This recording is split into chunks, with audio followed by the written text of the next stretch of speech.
Mike Bohn here with Logan Storley, who headlines Bellator 274 Feb 19th against Neiman Gracie. Logan, your first main event for Bellator. How does this feel?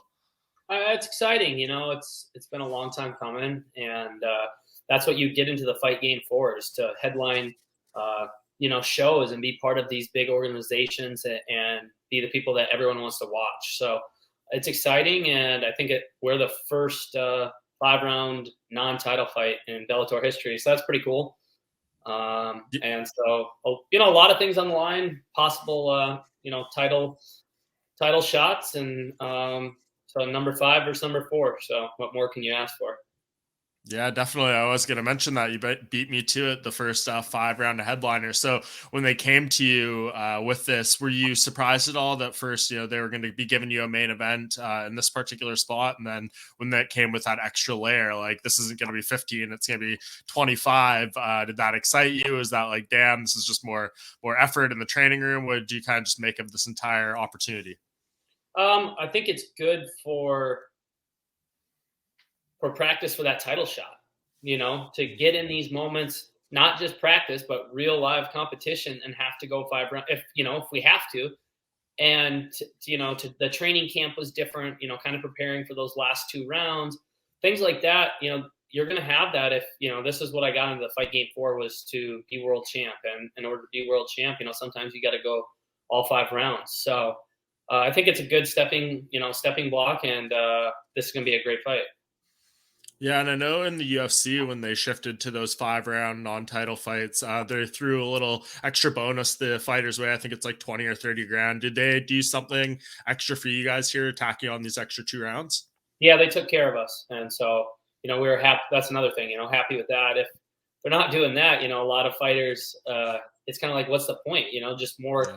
There's only so many miles, the body can go, and if I'm adding, extra 2 rounds, a couple times, two, 3 times a year, if you're headlining shows for no more money, it doesn't really make sense. Yeah, no, I'm definitely glad they're taking care of you guys in that scenario then. Who do you think 5 rounds benefits more between yourself and Neiman? He's fought 2 or 3 fights that were 2 fights, I think, that were 5 rounders. But I come from that wrestling background of just pushing the pace. And the nice thing, I guess, with this is that you don't have to sprint to win that first round, and that's what happens a lot of these 3-round fights. Is if you lose the first one, you're kind of go on panic mode and have to win the last 2. And we never know what judges are thinking. So I think this kind of lets me settle into my game plan and not have to rush anything. Yeah, that makes a lot of sense for sure. And we've obviously seen Neiman, kind of evolve beyond being just the jiu-jitsu guy, especially in these past couple fights. What's the level of concern, that you put into training camp or preparation for him, based not just solely on the grappling, but now the striking that he brings to the game? Yeah, I mean, he's just like me with, we both started in grappling our whole lives. He's Mhm. been doing BJJ forever, and I've been doing wrestling since I was 5, and hundreds and hundreds of competitions that mostly involves grappling. But I mean, he's evolving, and so am I. I know that, he knows that. And so you prepare for everyone, that they're dangerous everywhere. Yeah, do you envision this maybe being the type of fight where that cancels each other out a little bit, or is this something that you kind of take of a point of pride going into this fight? They're like, hey, my wrestling will be better than your jujitsu. I don't know if it's so much about that. It's what is going to be the best way for me to win this fight, really, and it's the same for him, I guess.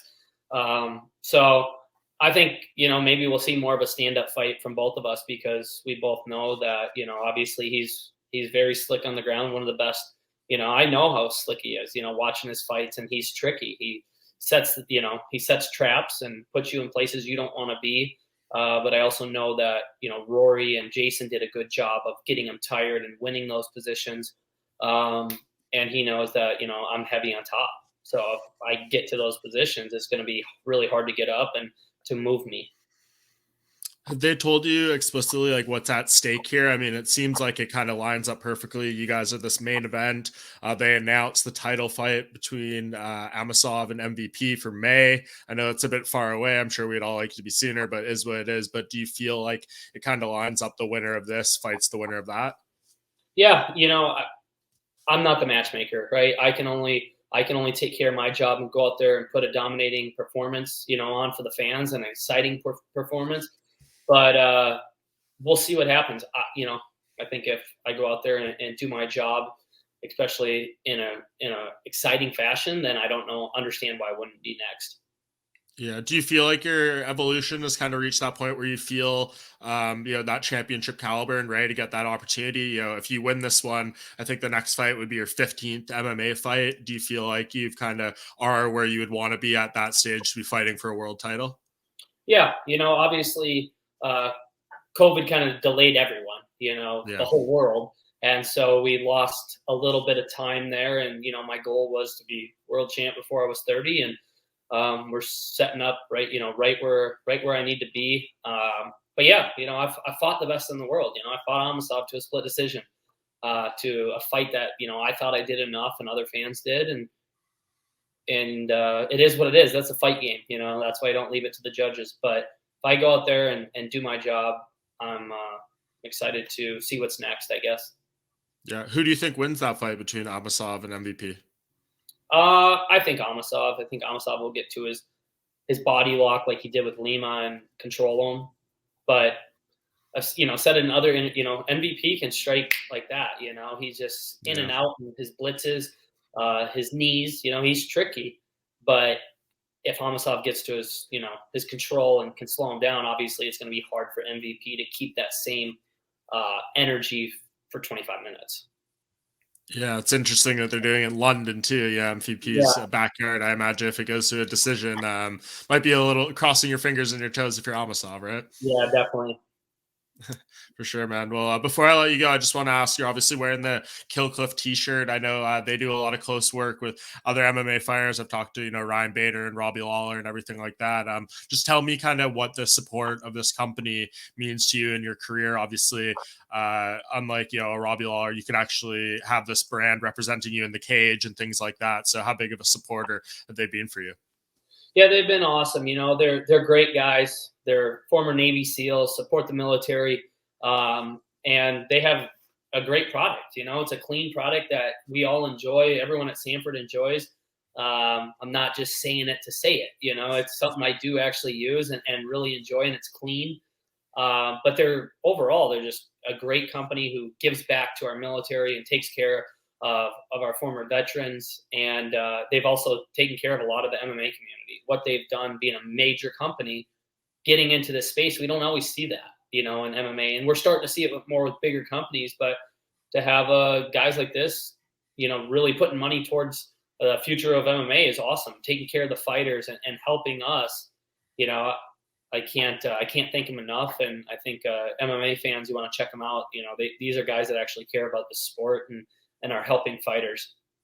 Yeah, no, I really enjoy the product as well. They've hooked me up, and I'm not just saying that. And if you actually go into Sanford MMA, you can see their investment and their support of that team. It's all over the place in the gym and everything like that. And I Yeah. guess before I let you go, just what's the vibe at Sanford right now? I mean, there's so many big fights coming up. We couldn't even, we could sit here forever trying to list them all off. But for you, I mean, I know it's probably a year-round thing at this point, just given the names and the people that are in there. But what's that environment like, and how much is it helping you get better just being in there every day with those killers?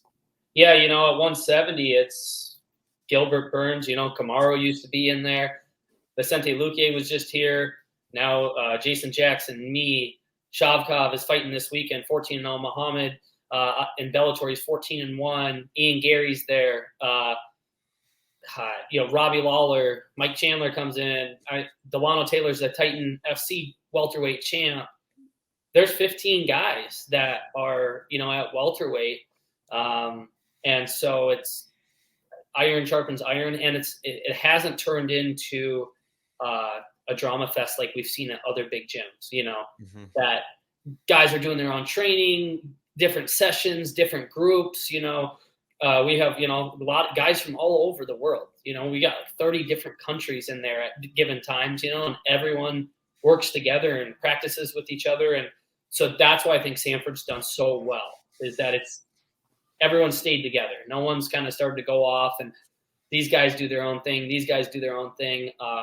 It's everyone's in this together and is willing to help everyone. So that's something I think we really have going for us, and we're able to keep it a super team and not kind of break off, into different teams.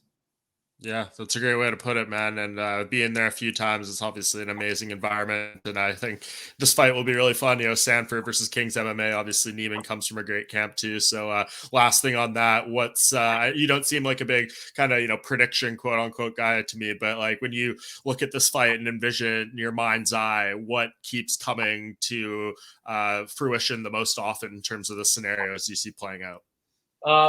Really, I see if I can set the pace and win those small positions is kind of wearing them down and getting to my positions. And I think really, I'm not going to go out there and say I'm going to, knock them out in the second round or anything like that. But I think if I set the pace high and keep that pace and stay focused, that I'll go out there and get a dominating victory. Awesome, man. Well, I'm stoked for it. It seems like things are lining up for you to have a very big year in 2022, man. So I appreciate you taking the time. Best of luck with the rest of camp, and hopefully we get to talk again after the fight. All right. Thanks. I appreciate it.